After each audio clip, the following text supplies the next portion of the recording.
চারিদিকে ছড়িয়ে পড়লো, আরে এক মহা জ্যোতিষী এসেছে কাশি থেকে, যে হাত দেখাও লাগে না, মুখ দেখেই তার নাম ঠিকানা কে কি তার সব বলে দিচ্ছে। এই কথাটা চারিদিকে বাতাসে ছড়িয়ে পড়লো, সখীদের কানেও গেল।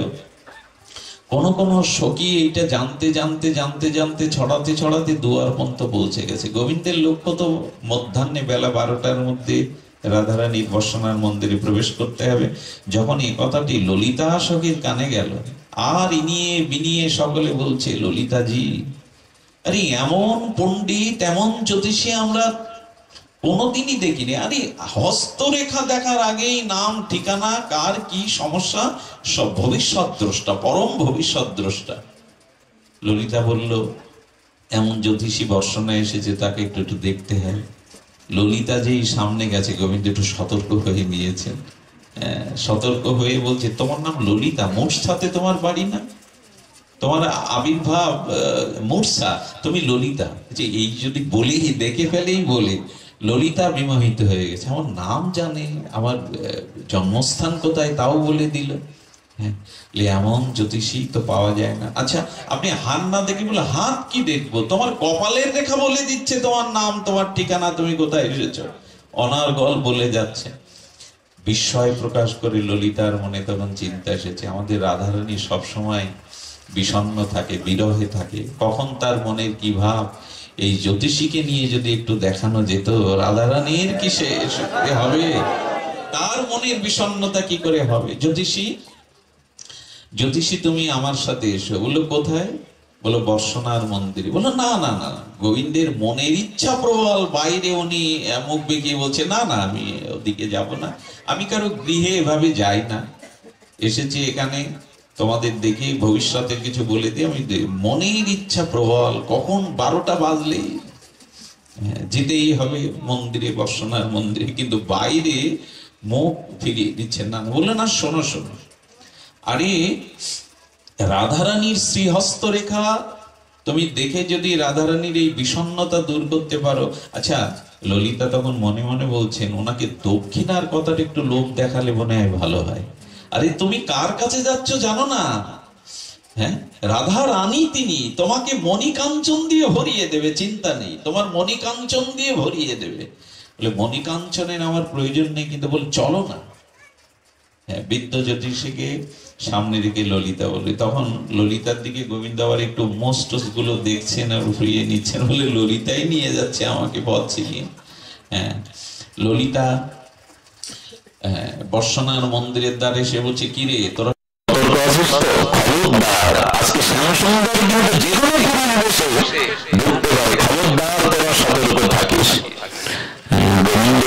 আর চোখে দাঁড়িয়ে বলছে, হ্যাঁ খুব সতর্কই থাকো, খুব সতর্কই থাকো।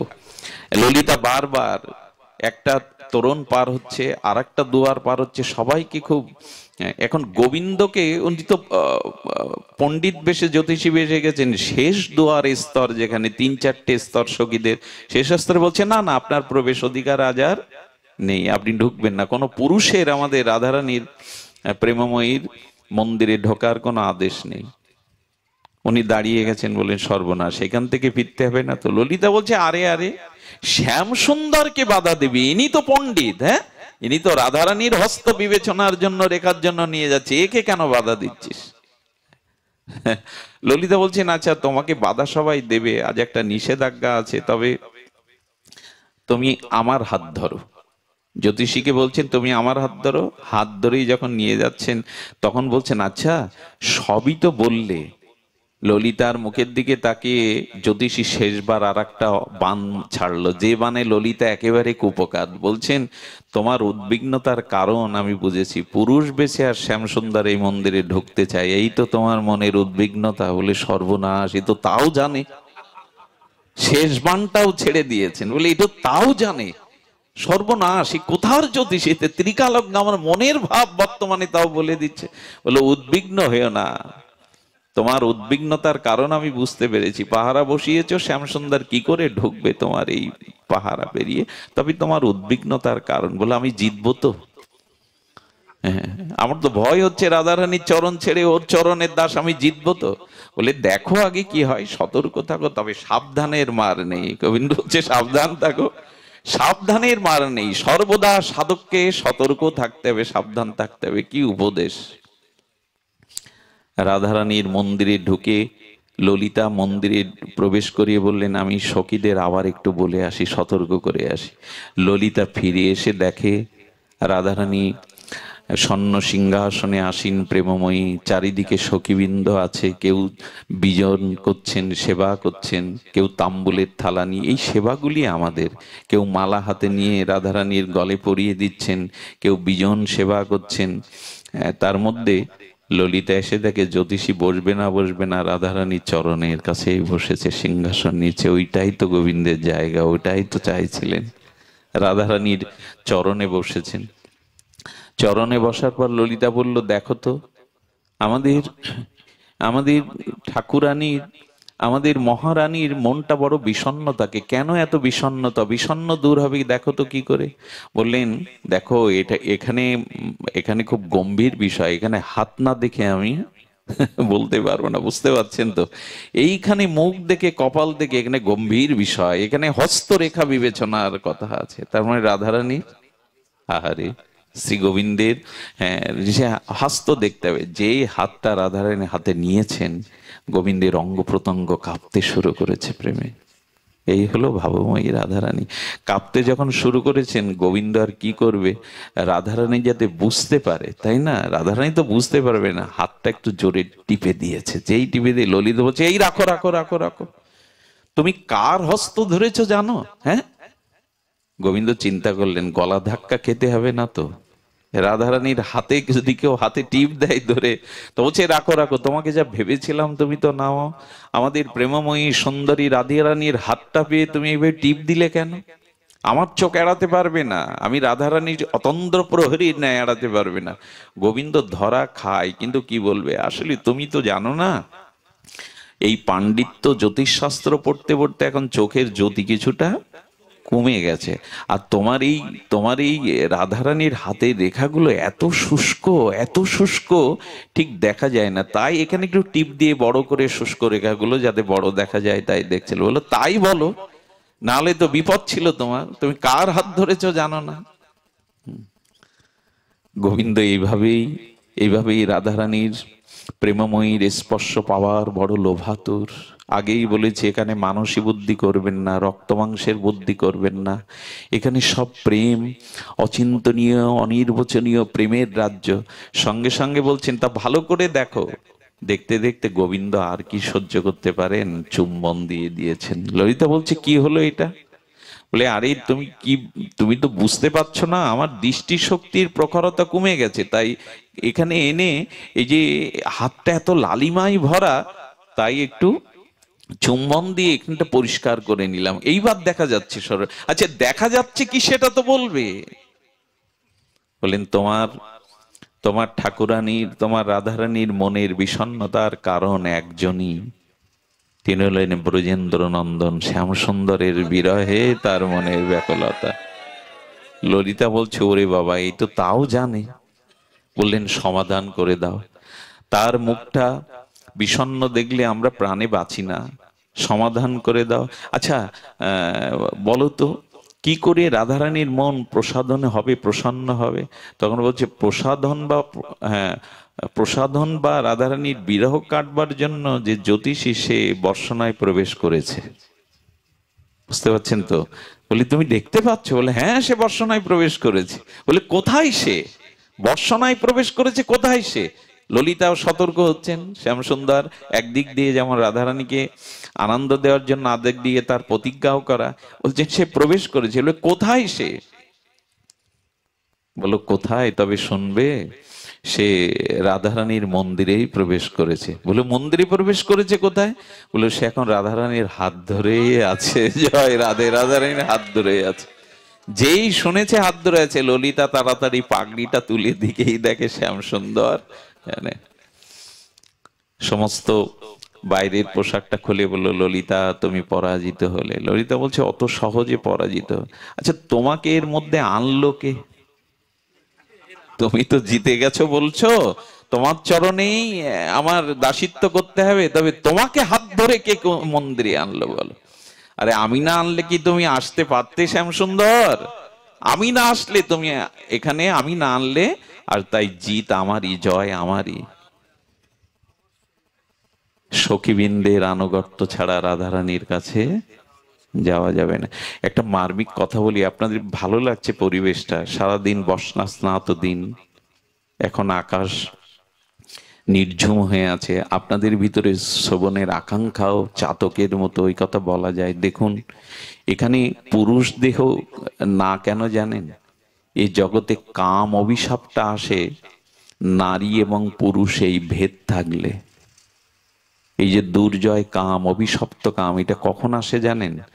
নারী এবং পুরুষ এই ভেদ যেখানেই আছে, এখানে এই দুর্জয় অভিশায় আসবে। কিন্তু বৃন্দাবনে কোনো পুরুষের, এক গোবিন্দ ছাড়া কোনো পুরুষ না, এই জন্য ওখানে প্রাকৃত মদনের প্রবেশ অধিকার। বৃন্দাবনে ওই যুগল ভজনে কোনো কামের প্রবেশ নাই, ওখানে মদনও মূর্ছিত হয়ে যায় যুগলকে দেখলে। এই জন্য এই উপাসনায় যারা একবার সখী আনুগত্য নিয়েছে, ওখানে পুরুষ নাই তো। দেখুন ভগবান শঙ্কর মদনকে ভস্মীভূত করেছিলেন, ভগবান শিব মদনকে পুড়িয়ে দিয়েছিলেন, পুড়িয়ে দিয়ে বলেছিলেন আমি কাজটা ঠিক করিনি, আমি তার দেহ পুড়িয়েছি কিন্তু তাকে শেষ করতে পারিনি। তাই মদনকে পুড়িয়ে ভগবান শঙ্কর উপায় খুঁজছিলেন মদনকে জয় করা যায় কি করে। এই জন্য তিনি গিরিজার হাত ধরে দিয়েছিলেন, বিশুদ্ধ প্রেমের জন্য পার্বতীর হাত ধরেছিলেন। তো এই জন্য শ্রী গোবিন্দ মদন মোহন, যেখানে প্রাকৃত মদনের প্রবেশ। আমাদের জগৎটা ধ্বংস হয়ে গেল একটাই কারণে, এই যে নারী পুরুষ ভেদ যতদিন আছে, এ কি সহজ কথা? সেখানেই দুর্জয় কাম, সেখানেই কাম। এই জন্য বললেন সখীর আনুগত্যে যদি মঞ্জরি অভিমান পেয়ে যান, যদি মঞ্জরি অভিমান পেয়ে যান, তাহলে আর ওইখানে প্রকৃত কাম বলে কিছু আসতে পারবে না। তো এই ভাবটা বলবার জন্য বা এই জিনিসটা পাওয়ার জন্য আমাদের এত চেষ্টা। আমি আপনাদের একটু অনুরোধ করব, এই রসের অধিকারী হতে গেলে আমাদের একটু চেষ্টা করতে হবে। এই যে প্রেম রস, এই যে ব্রজ রস, এই যে যুগল ভজনের রস, এটা সদ্গুরুদেবের কাছ থেকে পেতে গেলে আমাদের রস বিচারটা একটু জানা চাই। রসের আস্বাদককে, এই রসের বিচারও আমরা কি করে করতে পারি, সেই বিচারটা একটু বলেই আমি পাঠ বিশ্রাম করব। আপনাদের মহাপ্রভুর কথা বলেছিলাম, এই রস বিচারে মহাপ্রভুই আমাদের শিখিয়েছেন। ছিল গুরু মহারাজের প্রেম তত্ত্ব বিজ্ঞানে রস কাকে বলে।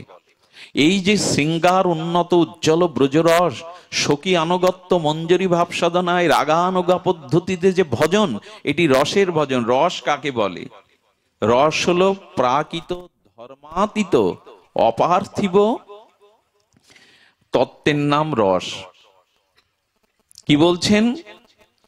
বলছেন যে প্রাকৃত ধর্ম অতীত এক অপার্থিব তত্ত্বের নাম রস।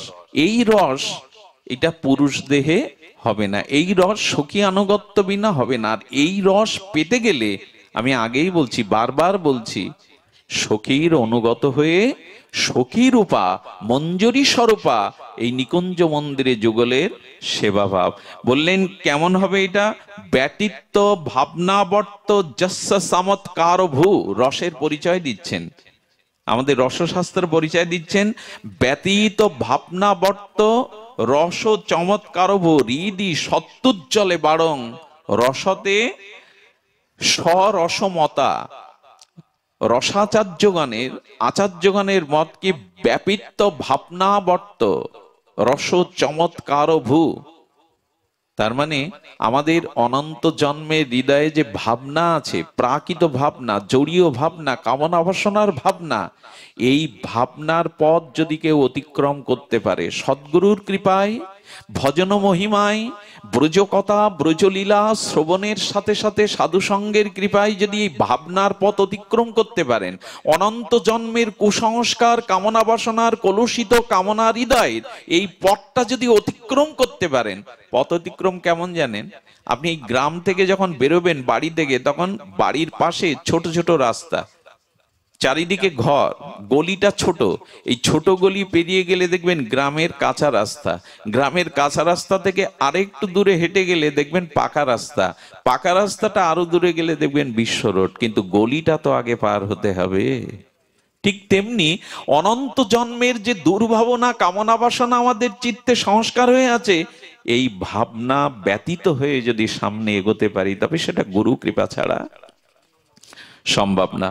সেই ব্যতীত ভাবনাবত্ত যস্য রহস্য চমৎকার ভূ, সেই পথ অতিক্রম করে যদি কোনো রকমে মঞ্জুরি ভাব সাধনার এই রস পাওয়া যায়, তাহলে তাহলে তখনই সম্ভব এই যে রস ও চমৎকার ও আস্বাদনের।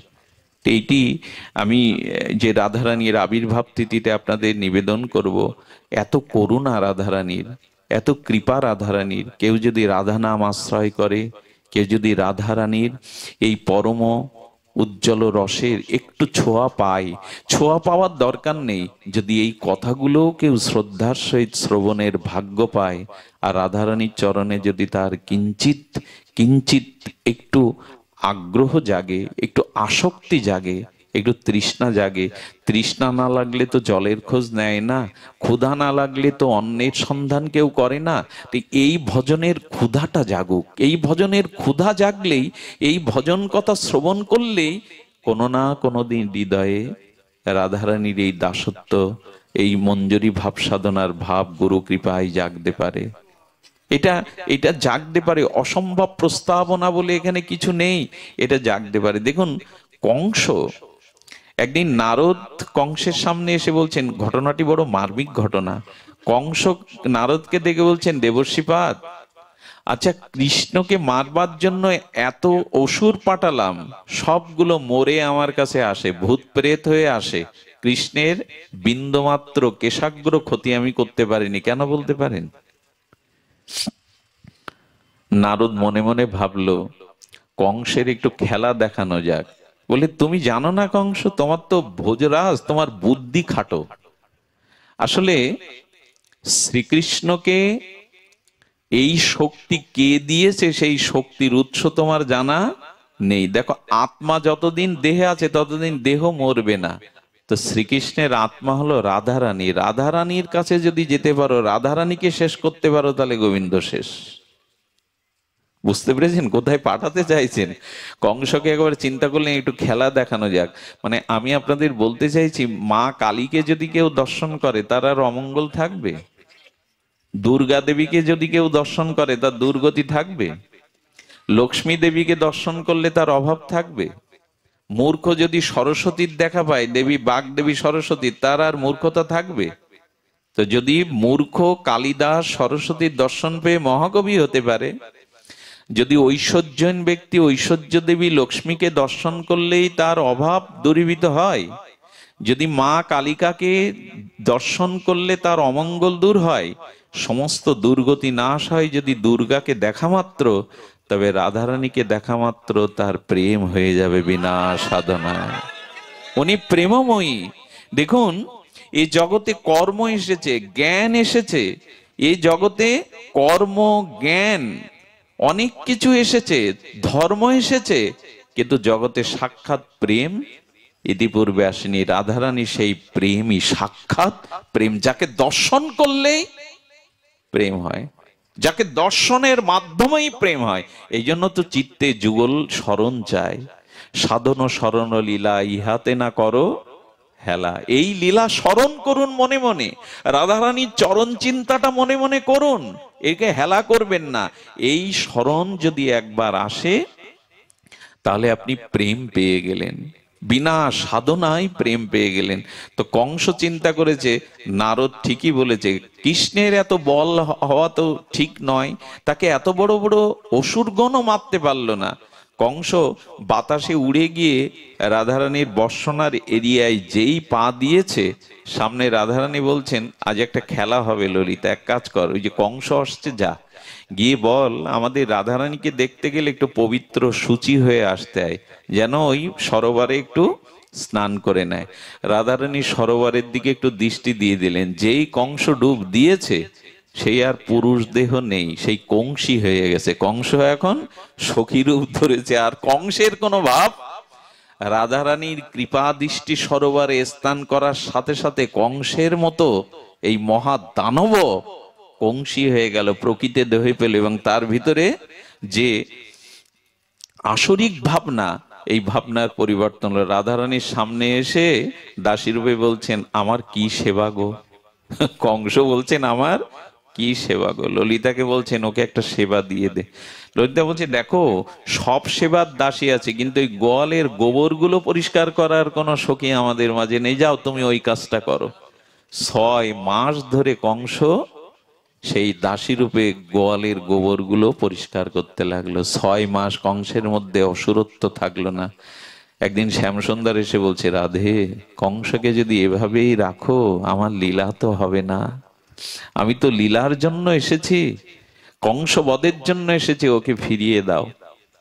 একদিন ললিতাকে দিয়ে রাধারানী বলছেন ওকে আবার সরোবরে স্নান করতে বল, শ্যামসুন্দরের লীলা বিঘ্নিত হচ্ছে। তার মানে 1000 বার গোবিন্দের সামনে গেলেও যার অসুরত্ব যায় না, রাধারানী দৃষ্টি দেওয়া মাত্র তার অসুরত্ব চলে গিয়ে সখী ভাব এসে যায়। এত করুণা। এই জন্য করুণাময়ী রাধে, কৃপাময়ী রাধে।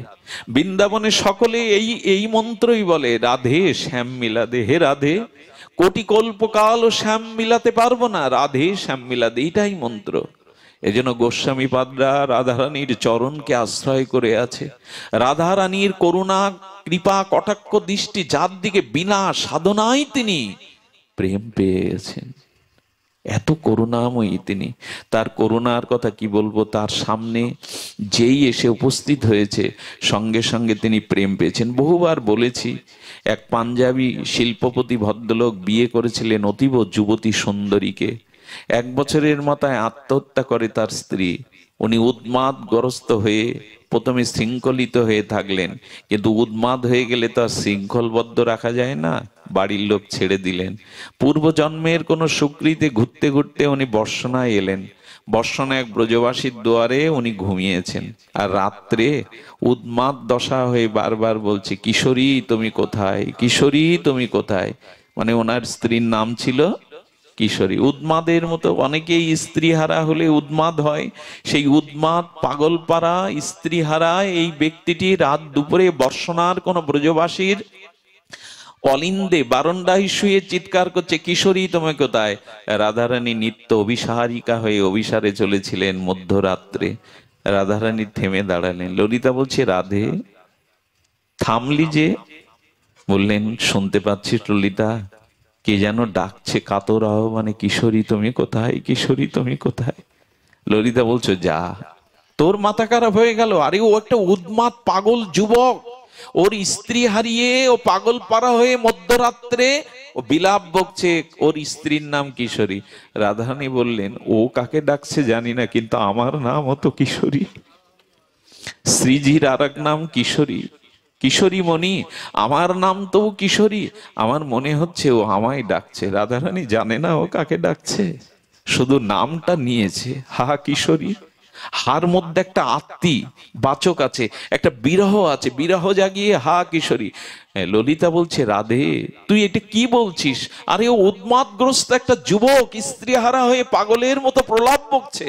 রাধারানী বললেন আমার নামও তো কিশোরী। যখন নামটা একবার বলেছে যা ওকে নিয়ে আয়। বলে নিয়ে আয় মানে? সখী রূপে ছাড়া তোর চরণে কেউ আসতে পারে না।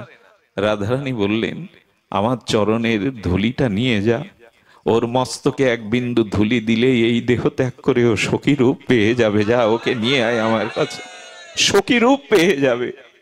এত করুণা, এত মহা করুণা রাধার ঠাকুরানী। কোন স্বীকৃতি নাই, শুধু হা কিশোরী বলে আর্তনাদ করেছে। চরণের ধুলিটা মাথায় দিয়ে সখী রূপে রূপান্তরিত হয়ে গেল। যদি বলেন এসব অবাস্তব প্রস্তাবনা কেন শোনাচ্ছে, আমাদের অবাস্তব নাই। শুয়োপোকাটা যদি প্রজাপতি হতে পারে, শুয়োপোকাটা যদি প্রজাপতি রূপ নিতে পারে, তাহলে রাধারানীর চরণের কৃপায়, তার করুণায় কেন হতে পারবে না সখীরূপ? সঙ্গে সঙ্গে সখীরূপে এসেছেন রাধারানী। আর একদিন যাচ্ছেন রাধা কুণ্ডে, নিত্য লীলা বিহারে চলেছেন। যেতে যেতে রাধারানী বললেন, ললিতা আমার পায়ে কি যেন ঠিকলো, কি বেঁধে গেল। হ্যাঁ, রাধারানীকে বলছেন, ললিতা তোকে আবার স্নান করতে হবে। আরেও একটা শিবা পড়ে আছে, শিবা মানে মৃত শৃগাল, একটা শিবা পড়ে আছে। রাধারানী বললেন, আমার চরণ যার গায়ে লাগে সে শিবা হতে যাবে কেন, শেয়াল হতে যাবে কেন? দেখ আমার কোনো সখী পড়ে আছে ওখানে। রাধারানীর ভাবনাটা কত করুণা আর কত কৃপার ভাবনা দেখুন। একটা মরা শৃগাল রাখালরা রাখতে এসেছিল, ছোট ছোট বাছুরগুলোকে শৃগাল জ্বালাতন করছিল, ওখানে বাড়ি মেরেছে, মাথায় শৃগালটা মরে পড়ে আছে। রাধারানীর চরণ লেগে গেছে, চরণ বাঁধে রাধারানীর, ইচ্ছা করেই চরণটা ছুঁয়েছেন। বললে দেখ আমার কোনো সখী ওখানে শুয়ে আছে। ললিতা পিছনে তাকিয়ে দেখে মরা শৃগাল নাই, রাধারানীর চরণ ধুলিতে সখী রূপে পড়ে আছে ওখানে। উঠে প্রণাম করছেন, হে ভাবময়ী, হে লক্ষ্মীময়ী, হে করুণাময়ী, তোমার এত করুণা, আমি ছিলাম শৃগাল, তোমার চরণের স্পর্শে আমি সখী রূপ পেলাম। তো সখী রূপ যখন পেলাম, তুমি আমাকে একটা বর দাও, আমাকে একটা বর দাও। কি বর চাই তোমার? তবে কথা দাও ঠাকুরানী, ব্রজেশ্বরী কথা দাও, আমার নামে এইখানে, এখানে যারা, যাদের মৃত্যুর পর যাদের দেহটা এখানে রাখা হবে, এখানে পোড়ানো হবে, তারা যেন তোমার চরণ পায়। সেই থেকে ওই জায়গাটার নাম হয় শিবাখোর। যারা রাধাকুণ্ডে গেছেন, ব্রজবাসীরা মারা গেলে, মহন্ত মহারাজরা বাবাজিরা মারা গেলে ওইখানে পোড়ানো হয়, এর নাম শিবাখোর। এখানে যাদের দেহ রাখবে তাদের, তাদের যেন তোমার চরণে গতি হয়। রাধারানী বর দিলেন, আশীর্বাদ করলাম এখানে যাদের। এই জন্য আমার কি মনে হয় জানেন, মাঝে মাঝে আমি বলি, যারা আমার সাথে কিঞ্চিত থাকে তাদের বলি, আমি যদি কখনো মরি, কখনো মানে তো এখনই মরতে পারি, তবে আমার চিতাভস্যের সামান্য এক কণা যেন রাধাকুণ্ডের ধুলায় মিশানো হয়। গয়ায় পিণ্ড দিলে আত্মার কল্যাণ হয় জানি পূর্বপুরুষের, কিন্তু ব্রজের ধুলির সাথে যদি নিজের অস্থি কিছুটা মিশিয়ে দেওয়া যায়, এর থেকে পরম প্রাপ্তি আর কিছু নাই। ব্রজের ধুলিকণা তো ধুলি নয়, চিন্তামণি প্রেমময়ীর চরণ কৈকর্যের এক একটি ধুলিকণা প্রেম দিতে সমর্থ।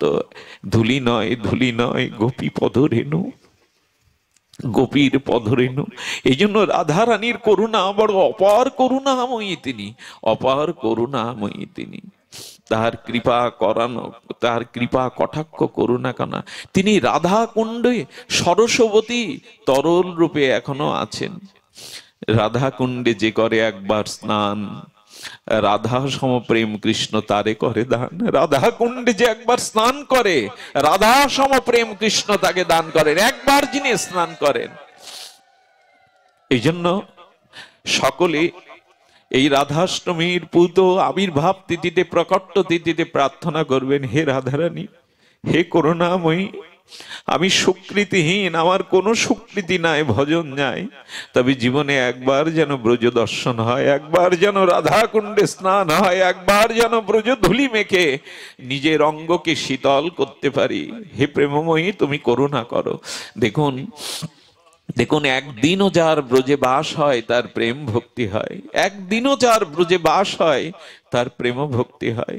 এই জন্য ব্রজধামে যাওয়ার একটা প্রার্থনা করুণাময়ী চরণে জানাবেন। রাধারানীর কৃপা ছাড়া কিন্তু আপনি ব্রজে যেতে পারবেন না, ব্রজে রাধারানীর করুণা ছাড়া যাওয়া যাবে না। আজ লক্ষ লক্ষ লোক ব্রজে যাচ্ছে বটে, কিন্তু ব্রজ যেতে হয় মনোযাত্রায়, দেহ নয়। দেহ সুখের জন্য ব্রজ নয়, বেড়াবার জন্য ব্রজ নয়। ব্রজ যাত্রা হলো মনের যাত্রা, দেহ নিয়ে ব্রজে নয়, অর্থাৎ দেহাবেশের জন্য ব্রজ নয়। ওখানে রূপ সনাতন ছেঁড়া কাঁথা নাড়া মাথা পড়ে বসে আছেন, যারা রাজাধিরাজ তারা সর্বস্ব ত্যাগ করে পড়ে আছেন। আজ বাবাজি মহারাজদের যে ত্যাগ বৈরাগ্য তিতিক্ষা, সেটা বিরল, সেটা বিরল। এই জন্য আসছে রাধাষ্টমীর এই প্রেমময়ীর প্রকাট্য তিথিতে প্রার্থনা জানিয়ে রাখবেন, মৃত্যুর আগে এ জন্মে যেন একবার ব্রজ দর্শন হয়, একবার যেন ব্রজধূলি অঙ্গে মাখতে পারি, ব্রজধূলিতে যেন সিক্ত হতে পারি, একবার এই ধূলি যেন অঙ্গে মাখতে পারি, যেন যমুনীল যমুনা, যেন গিরিরাজ গোবর্ধন একবার অন্তত দর্শন করতে পারি।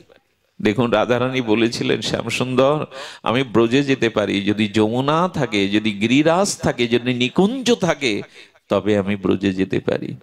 এগুলি এগুলি একবার মানব জীবনে অন্তত দর্শন, একবার কৃপা হওয়া উচিত। রাধাকুণ্ডের তীরে কোন মরমী জন যদি কান পেতে থাকে মধ্যরাত্রে, আজও রঘুনাথ দাস গোস্বামীর সেই বিরহে রাত্রিতে শুনতে পায়, তবই বাস্মি ন জীবাবিত আবিনা। হে রাধে তুমি বিনা মোর কেহ নাই, হে রাধে তুমি বিনা মোর কেহ নাই। এই মন্ত্রকেই সার করতে হবে। রাধারানীর করুণা, রাধারানীর কৃপা বড় অপার। স্বয়ং শ্যামসুন্দরও একদিন রসদগারে, যারা রসদগার শুনেছেন, আমার বলবার মতো মানসিক অবস্থা নাই, তবু বলি, রসদগারে রাধারানী প্রভাতে গোবিন্দ বিরহে বিরহিণী হয়ে বসে আছেন। রাধারানীর কিন্তু নিত্য সহচরী সখীবৃন্দ এসে বলছে, রাধে শ্যামসুন্দরের সাথে নিশি যাপন করে প্রভাতে কেন এটি বিরস বদনে বসে আছিস, কেন বিরহিণী হয়ে বসে আছিস? বললেন, বল না শ্যামসুন্দর, নিশিতে তার কথা একটু বল না। রাধারানী বললেন, এই কথা বলবার জন্যই তো প্রাণ ব্যাকুল, কিন্তু শুনবার মানুষ কই, রাধা কথা শুনবার মানুষ কই, ব্রজভক্তি কথা শুনবার মানুষ কই? তোরা যখন শুনতে চেয়েছিস তবে শোন সখী। শ্যামসুন্দর এসেছিল, নিশিতে এসেছিল। হ্যাঁ, রাধারানী মাঝে মাঝে কি বলেন জানেন? হ্যাঁ, রাধারানী বলেন, আমি পেয়েছিলাম কৃষ্ণচন্দ্রকে, তবে তার দ্বিতীয়ার চাঁদ করে পেয়েছিলাম, পূর্ণিমার চাঁদ করে পাইনি। আহা, দ্বিতীয়ার চাঁদ যেমন জন্মেই হারিয়ে যায়, ক্ষয় হয়ে যায়, আমি পেয়েছিলাম শ্যামসুন্দরকে, যেন দ্বিতীয়ার চাঁদ, কেন পূর্ণিমার চাঁদ করে তাকে পাইনি। আক্ষেপ করছেন রাধারানী। বললেন, শ্যামসুন্দর এসেছিল জানিস, শ্যামসুন্দর আসার পরে আমি তার জন্য সুকোমল সেই তো শুভ্র কুসুমের বিছানা করে দিয়েছিলাম, কিন্তু শ্যামসুন্দর আমার অঙ্গের দিকে তাকিয়ে দেখলো ফুলের একটা পাপড়ির আঘাতে রাধারানীর অঙ্গটা লালিমা হয়ে গেছে। আচ্ছা, রাধারানীর অঙ্গটা তাহলে কেমন? ফুলের পাপড়ির ছোঁয়াতে রাধাকাণ্ডীর কোমল অঙ্গে লালিমা হয়ে গেছে। শ্যামসুন্দর বলল, ফুলের পাপড়িও তোমার কোমল অঙ্গে ব্যথা দেয়, তোমাকে ফুলের পাপড়ির উপরে না, গোবিন্দ নিজের অঙ্গের উপরে রাধারানীর অঙ্গটা রেখেছিলেন। সখী জানিস, আমি ব্যথা পাবো বলে মা যেমন অসুস্থ সন্তানকে বুকে করে রাখে, শ্যামসুন্দর সারাটা নিশি মস্তকটা তার বুকে রাখলো, যাতে ফুলের পাপড়িতে, মানে ফুলের পাপড়ির ভোঁটা থাকে মাঝে মাঝে, শক্ত অংশটা যাতে ব্যথা না পায়, রেখে দিয়েছিলেন। আর জানিস, ভোরবেলা শ্রী গোবিন্দ কি করলেন জানেন? কি করলেন? আমার চরণ দোকানা ধরলেন, আমার চরণ দোকানা ধরে বারবার আলতা রাঙে রক্তিম করবার জন্য আলতাটা হাতে নিয়েছিলেন। রসদগারে বলছেন, আলতাটা হাতে নিয়ে বারবার আলতাটা পরাতে গিয়ে শ্যামসুন্দর পাচ্ছিলেন না, তার হাতটা কাঁপছিল, আলতার বিন্দু বিন্দু ফোঁটা পড়ে যাচ্ছিল। কেন সখী? রাধারানী বললেন, আমি দেখলাম আমার চরণ দোকানা সেই বুকে জড়িয়ে ধরে কাঁদছে, তার চোখে ভাবসা হয়ে গেছে জলের। চোখ যদি জলে ভরে যায় দেখবে কি করে চরণ?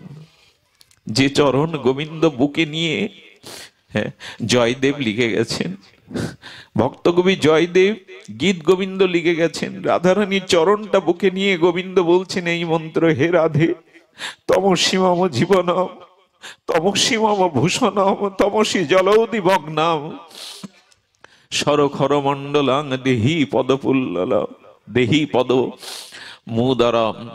বলছেন, হে রাধে তমসীমম জীবনাম, তুমি আমার জীবন, তমসী মম ভূষণাম, আমার সমস্ত ভূষণ স্বরূপ তুমি। জলাদিমগ্নাম, মিন মাছ যেমন জল ছাড়া বাঁচে না, তুমি ছাড়া আমার আলাদা অস্তিত্বই নেই। আর সরখর মণ্ডলাং দেহি পদ পল্লব মুদারাম, রাধারানীর সেই চরণ কমল কে গোবিন্দ মস্তকে ধারণ করেন, কখনো বুকে ধারণ করেন।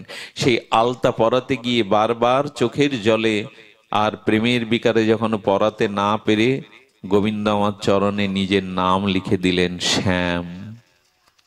আমি প্রশ্ন করেছিলাম, তুমি চরণের ধারের কাছে কেন শ্যাম নাম লিখলে? হে রাধে, যদি ব্রহ্মার পরমায়ু পায় তবু তোমার প্রেমের ঋণ আমি শোধ করতে পারবো না রাধে। যদি ব্রহ্মার কল্প পরমায়ু পায়, দেবতারও পরমায়ু পায়, তবু তোমার ঋণ আমি শোধ করতে পারবো না। তাই ধার মানে ঋণও বটে। বাংলায় ধার শব্দটা মানে ঋণ। আমি তোমার চরণের ধারে আমার নাম লিখে দস্তখত করে দিলাম, আমি তোমার প্রেমের কাছে ঋণী, আমি তোমার প্রেমের কাছে ঋণী। তবে শোনো, আসছে কলিযুগে প্রথম সন্ধ্যায় তোমার ভাব আর কান্তি নিয়ে আমি তোমার এই গোপী ঋণ, রায় ঋণ পরিশোধ করবার জন্য গৌর হয়ে যাব। আর সেদিন সর্বস্ব ত্যাগ করে দুয়ারে দুয়ারে হা রাধে বলে চোখের জলে কাঁদবো। আমি এই রায় ঋণ সেদিন শোধের জন্য চোখের জলে আমি হা রাধে আর হাদে বলে কাঁদবো। আমার গৌর সুন্দর এই রাধা নাম, রাধা প্রেম, ব্রজ প্রেম, যুগল উপাসনা, এই মাধুর্য রহস্য চমৎকারিত সার রাধারানী তত্ত্বকেই দিতে এসেছিলেন। দুর্ভাগ্য আমরা যেন এই তত্ত্ব থেকে আর বঞ্চিত না হই। আমরা যেন এই রাধারানীর চরণ কৈকর্যকে সম্বল করি, এই রাধারানীর ভাবটাকে অবলোকন করি। তাহলে হয়তো কোনো না কোনো জন্মে রাধারানীর কৃপায় ব্রজে বাস হবে। গোবিন্দকে জিজ্ঞাসা করেছিলেন অর্জুন, আচ্ছা জগতের সমস্ত সাধক উপাসকগণ তোমার ধ্যান করে গোবিন্দ, তুমি কার ধ্যান করো? তুমি সকালে উঠে কার ধ্যান করো? গোবিন্দ বলেছিলেন, আমি ব্রজের ধ্যান করি, রাধারানীর ধ্যান করি। সেই গোবিন্দেরও ধ্যানের বস্তু, সেই গোবিন্দরও ধ্যানের বস্তু মহাভাবময়ী রাধা ঠাকুরানীর প্রকট তিথি, আবির্ভাব তিথি আগামী শনিবার। আপনাদের এই দেশের নিয়ম আমি জানি না কি, তবে একটা কথা বলবো, অর্ধবেলা উপবাস যেন কেউ করবেন না। অর্ধবেলা উপবাসটা হয় না, অনেকেই রকম বলেন, কিন্তু গৌড়ীয় সমাজে আসলে আজকে ধর্ম জগৎটাও বিভাগ হয়ে গেছে, এক একজন এক এক রকম বলে, কিন্তু শাস্ত্রে বলছে অর্ধবেলা উপবাস হয় না। আর অবশ্যই শনিবারে মধ্যাহ্নে রাধারানীর অভিষেক করবেন আপনারা। এই অভিষেকটা কিন্তু আবির্ভাব তিথির একটি মূল পর্ব। পঞ্চামৃত, ঘৃত, দুগ্ধ আর দধি, দুগ্ধ, ঘৃত, মধু আর শর্করা মানে চিনি, এই পাঁচটা একসাথে মিশালে হয় অমৃত, যাকে পঞ্চামৃত বলে। এর সাথে একটু ফলের নির্যাস বা ফলের রস, বিভিন্ন প্রকারের রাধারানীকে অভিষেক করবেন। সারাদিন এই ব্রজ ভাবনায়, রাধারানীর চরণ চিন্তায়, তার আবির্ভাব তিথি যেভাবে বর্ণিত হয়েছে সেই সব গ্রন্থাবলী আপনারা আস্বাদন করবেন। আসছে রাধাষ্টমীর এই প্রাককালে, তার প্রাকট্য তিথির প্রাককালে আমরা সকলে প্রার্থনা করব, সকলেই সংকল্প করব যে প্রেমময়ী রাধারানীর এই প্রকট্য তিথি যেন আমরা ভালোভাবে উদযাপন করতে পারি, সংকল্প রূপে আরাধনা করতে পারি। এই তিথি বড় আরাধনার। এই তিথিতে যারা রাধারানীর চরণ স্মরণ করবেন, এই তিথিই তাকে ব্রজপ্রেম, রাধা প্রেম, যুগল প্রেম অর্পণ করবেন। আজ এইটুকু বলে আপনাদের চরণে আবারও প্রণতি জানিয়ে নিজের অক্ষমতাকে ক্ষমা চেয়ে আজকের মতো আমি এখানেই ভাগবত বিশ্রাম রাখছি। জয় শ্রী গুরু প্রেমানন্দে গৌর হরি বল। জয় রাধে।